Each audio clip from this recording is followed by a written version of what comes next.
कर्पूरगौरं करुणावतारं संसारसारं भुजगेन्द्रहारं सदा वसन्तं हृदयारविन्दे भवं भवानी सहितं नमामि। इस सावन के महीने में भगवान शिव जी की कृपा सब पर बनी रहे, यही मेरी मनोकामना है। वैसे तो भगवान भोलेनाथ की महिमा की हर कहानी अनोखी होती है, तो चलिए देखते हैं ऐसी ही एक कहानी। हरिपुर गांव में श्रीपति नाम के एक जमींदार रहते थे। उनकी एक बेटी थी, उसका नाम था उषा।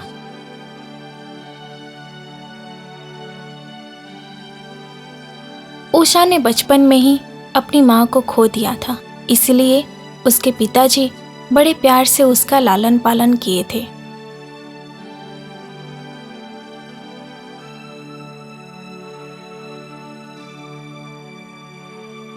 उषा शिव जी की बहुत बड़ी भक्त थी।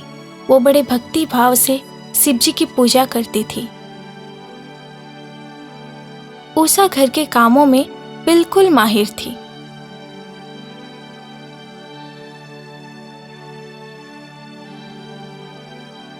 लेकिन बचपन में ही उसकी माँ की मौत हो जाने की वजह से वो ज़्यादा पढ़ लिख नहीं पाई और इसी वजह से उसके लिए कोई अच्छा रिश्ता नहीं मिल रहा था। इस बात से उसके पिताजी ज़्यादातर समय बहुत दुखी रहने लगे। अपने पिताजी को यूं दुखी देख उषा भी अंदर से बिल्कुल टूट गई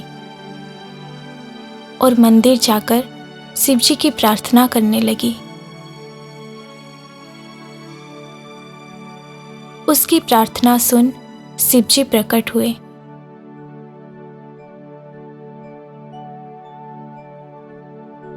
कहो उषा, क्या चाहिए तुम्हें? प्रभु, मेरे पिताजी मेरे लिए बहुत चिंतित हैं। कृपया उनकी चिंता का निवारण कीजिए प्रभु। पुत्री, अपने पिताजी से कहो वह अपने खानदान के हिसाब से लड़का देखना छोड़ दे। तुम्हारी योग्यता के अनुसार वर ढूंढने से तुम्हारी शादी बहुत जल्द हो जाएगी। आपको कोटि कोटि प्रणाम प्रभु।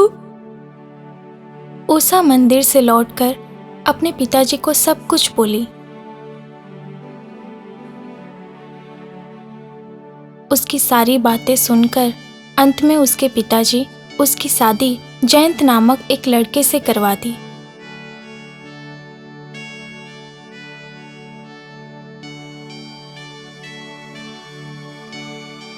जयंत अपनी माँ सरला के साथ रहता था।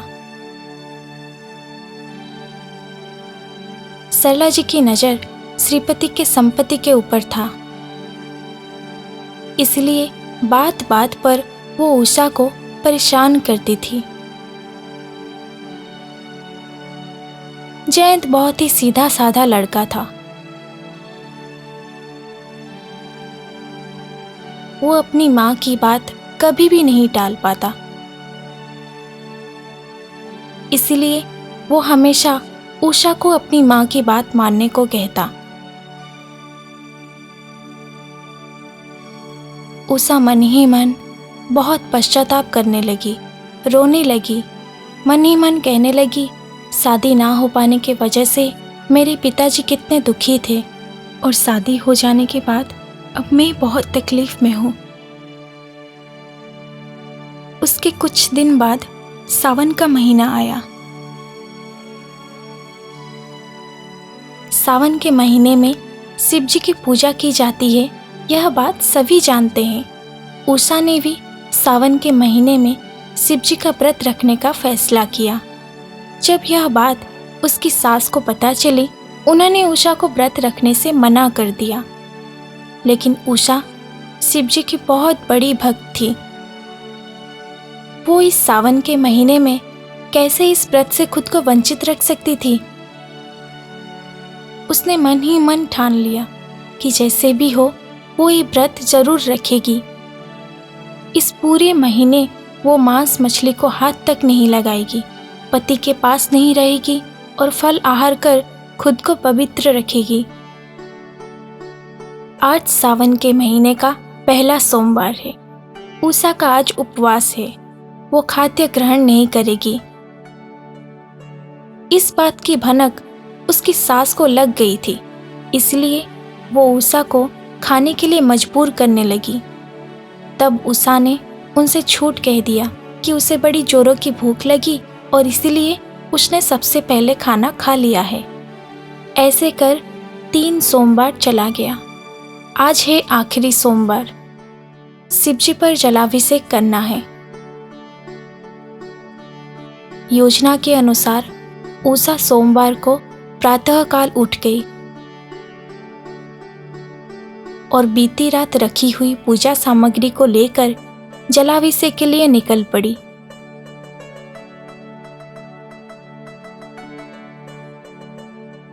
नदी में स्नान करके जलाभिषेक के लिए वो मंदिर पहुंची।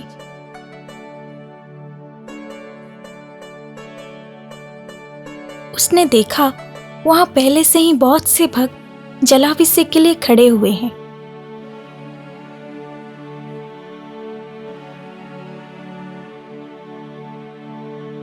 वो भगवान को प्रार्थना करने लगी, हे भगवान, मेरी मदद कीजिए। मैं कैसे इस मुश्किल से निकलूं? मुझे मार्ग दिखाइए प्रभु। भगवान भोलेनाथ तो सर्वज्ञाता हैं। वो उषा की तकलीफ हमेशा के लिए दूर करना चाहते थे, इसलिए उन्होंने उसकी प्रार्थना नहीं सुनी और सब एक एक कर जलाभिषेक करने के बाद उषा की बारी आई। इस तरफ सरला जी की आंखें खुलते ही वो उषा को ढूंढने लगी। उषा, अरे ओ उषा, अरे कहाँ मर गई कुलक्षणी? लेकिन उषा तो घर पे थी ही नहीं। जवाब कहाँ से देती? सरला जी उषा को ढूंढते हुए घर से बाहर निकली। तब जलाभिषेक खत्म कर उषा वहां पहुंची। सरला जी उसे देख गुस्से से लाल पीला हो उठी। गुस्से में वो उषा को डांटते समय उन्हें चक्कर आ गया और वो नीचे गिर गई। तब उन्होंने अपनी बहू उषा को पार्वती के रूप में देखा। असल में शिवजी का जलाभिषेक करने के बाद उषा को उनका आशीर्वाद मिला था। भगवान भोलेनाथ उषा को शक्ति प्रदान किए थे। उषा, आज से तुम्हारे परीक्षा का अंत हुआ। मैं तुम्हारी परीक्षा ले रहा था कि इतने समस्याओं के बाद भी तुम मेरा व्रत रखती हो या नहीं। तुम उस परीक्षा में सफल हुई हो। मैं तुम्हें वरदान देता हूं कि जो तुम्हें परेशान करेगा वो उसी क्षण तीव्र रोग से पीड़ित होगा। तुम्हारे ससुराल में धन दौलत की कोई कमी नहीं होगी। तुम हमेशा सुखी रहोगी।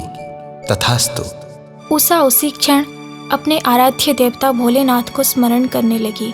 हे महादेव, मेरी सासू माँ की तबीयत ठीक कर दीजिए। अरे उषा, ये चमत्कार कैसे हुआ? माँ, ये मेरे भोलेनाथ का आशीर्वाद था। उन्होंने मुझसे कहा था, जो मुझे परेशान करेगा, भला बुरा कहेगा, वो उसी क्षण तीव्र रोग से पीड़ित होगा और इसीलिए आपकी ऐसी दशा हुई। सरला जी को अब समझ में आ गया कि उनकी बहू महान शिव भक्त थे। उसके बाद उषा ने जैसे ही घर में कदम रखा, वो घर राजमहल बन गया।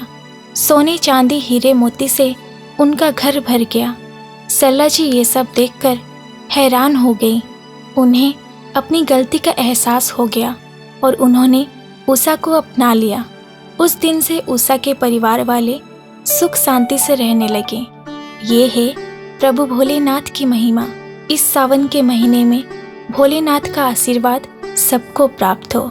जय भोलेनाथ।